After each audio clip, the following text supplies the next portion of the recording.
Mga puso, 4 na araw nang nagkaka-thunderstorm tuwing hapon sa Metro Manila at sa iba pang bahagi ng bansa. Unang-una, mas mainit kasi ngayon sa umaga dahil pansamantalang nawala yung hanging habagat. Ang kakaibang init na yan ang dahilan para mabuo yung mga malalaking thunderstorm clouds.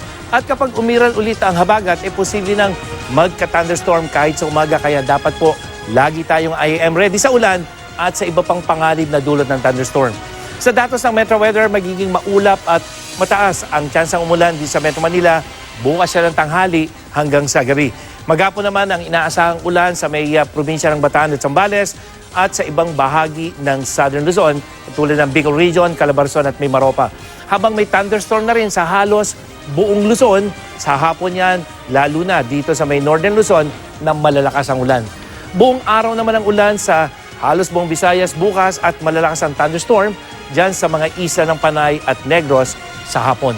Habang maulan bukas ng umaga, dyan sa Rio ng Caraga at may thunderstorms sa malaking bahagi ng Mindanao pagdating sa hapon at maging IM ready rin sa malalakas na ulan yung mga taga Northern Mindanao, Zamboanga Peninsula at dyan sa rehiyon ng Sorsogon. Yan ang latest mula sa GMA Weather. Ako po si Nathaniel Cruz. Magplano para sigurado. I am ready. Serbisyong totoo ng GMA News.